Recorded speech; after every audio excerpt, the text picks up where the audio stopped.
Mr. Gadget. Ba ba ba. Chicha. Mr. Gadget. Allez, bonjour les amis, je suis content de vous retrouver pour une nouvelle vidéo de Mr. Gadget. Alors aujourd'hui, nous allons parler encore du Player Pop et du Chromecast. Donc cette vidéo, elle va être en fait un comparatif global des deux appareils. Donc j'ai toujours de brancher le Player Pop, même si j'avais enfermé la télécommande que je m'en servais plus. Donc là, on va faire un petit peu le comparatif vraiment entre les deux appareils côte à côte avec les mêmes actions, et vous verrez que le Chromecast est beaucoup plus rapide que le Player Pop. Donc parce que vous étiez quelques-uns à douter de la véracité de la faible vitesse du Player Pop par rapport au Chromecast. Donc là, en image, ça sera le cas. Donc on va commencer par le Player Pop. Donc j'allume la télé, profil d'utilisateur, une fois allumé, je fais mon profil, on laisse l'appareil voilà, se mettre à jour.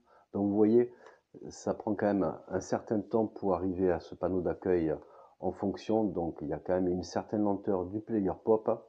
Donc ça met pratiquement une bonne minute pour arriver à quelque chose d'utilisable. Donc voilà, il y a toujours une petite lenteur au lancement.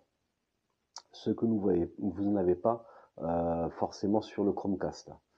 Donc voilà, donc on va aller sur la touche maison et on va avoir accès au panneau Android TV. Donc là encore, voilà, la mise à jour, voilà, ça prend un certain temps avec le Player Pop que vous n'avez pas sur le Chromecast. Donc voilà, donc ça montre bien vraiment qu'il y a une certaine lenteur qui se fait au niveau du Player Pop, mais qui n'y est pas sur l'Android TV. Donc ça, c'est au démarrage. Donc après, ça va un petit peu mieux. Nous allons retourner sur OK by Free. Voilà. Donc là, une fois que tout est lancé, donc voilà, même s'il peut avoir un petit peu de lag, ça va quand même relativement mieux. Donc là, on est passé sur OK by Free. Donc on va aller sur sur des applications courantes comme Netflix de streaming, et vous allez voir qu'il y a encore un petit peu de latence. Voilà, avant d'arriver au N de Netflix, il y a une petite latence qui se fait. Voilà, là on a accès au choix d'utilisateur. J'ai cliqué. Voilà, donc vous voyez, vous avez quand même une latence qui se fait au niveau du Player Pop quand vous voulez accéder aux applications. Donc c'est par là que je disais qu'il y avait un souci de vitesse. Donc après, sur une autre application, on va aller sur YouTube. Voilà, j'ai cliqué. Voilà, il me demande, il est un peu bugué, il me demande d'ouvrir. Là, YouTube est un petit peu plus rapide à ouvrir, mais il y a toujours un temps de latence. Vous voyez, il y a 4, 5, 10 secondes qui se passent pour se mettre en action. Donc voilà, donc j'ai fait, vous voyez, donc voilà. Après, pour aller sur une vidéo, on clique et c'est relativement rapide, même s'il y a une petite latence toujours.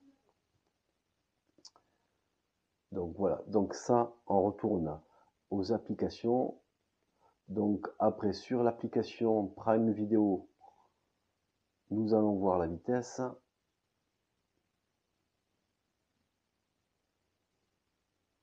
Il y a un petit temps qui se fait, mais un peu plus rapide que sur Netflix. Mais voilà, il y a toujours ce temps de latence qu'il n'y a pas forcément sur le Chromecast de Google. Donc voilà, c'est la différence. Maintenant, nous allons éteindre le système. Donc je vous ai montré, vous avez vu que c'était quand même assez flagrant, les bugs qu'il peut avoir, les petits crash, les petits lags qu'il peut avoir sur le Player Pop. Rien de bien méchant, parce que Avant, c'était un player pop qui était inutilisable en fonctionnement, tandis maintenant, oui, il est utilisable, mais c'est criant que le processeur est quand même assez lent par rapport au Chromecast. Maintenant, voilà, je vais faire pareil, je vais allumer, voilà, j'utilise maintenant le Chromecast, je vais allumer l'appareil avec la télé, voilà, donc j'allume le Chromecast, ça allume la télé et puis la barre de son, et puis automatiquement, vous avez la page d'accueil d'Android TV qui se met. Donc vous avez vu, c'est beaucoup plus rapide au niveau d'accès. Il n'y a de comparaison. Il y a 10 secondes, allez, 15 secondes d'allumage et après vous avez le panneau. Donc on va, pour avoir accès à Oki TV by Freak que j'ai placé, vous allez voir, donc c'est rapide aussi pour la mise en place de Oki TV. Vous voyez, voilà. Donc voilà, j'ai accès à la page d'Oki TV. Donc lui, il ne charge pas, il est déjà chargé. Donc voilà, donc c'est quand même assez rapide. Donc je n'ai pas de lag comme vous aviez pu le voir tout à l'heure. Si je veux une chaîne, je fais OK et ça se met rapidement. Je navigue entre les chaînes, c'est assez rapide. Donc il n'y a pas de lag comme il peut avoir. Maintenant, je retourne à la page d'accueil d'Oki TV. Ok, c'est toujours pareil, il n'y a pas de lag. Donc, je peux naviguer entre les différents menus, il n'y a pas de souci. On va aller sur l'accueil de Chromecast, voilà, d'Android TV. Donc, je vais faire maintenant Netflix, comme j'ai fait tout à l'heure. De suite, on a le Netflix qui s'affiche, qui n'était pas affiché, avec le N qui est assez rapide d'enclenchement. Donc, voilà. Il y a un petit temps, mais beaucoup plus rapide que, voilà, le profil est d'accès beaucoup plus rapide que sur le player pop, voilà. Et puis quand on navigue, c'est beaucoup plus fluide. Il peut avoir un petit lag de temps en temps, mais c'est pas forcément ce qui revient le plus. Donc voilà. Donc on a une rapidité dans les menus qui est quand même assez excellente. Donc on va aller sur YouTube comme on a fait tout à l'heure. Là pareil, voilà. Donc là, vous voyez, ça a été rapide. Donc je suis sur la page d'accès YouTube.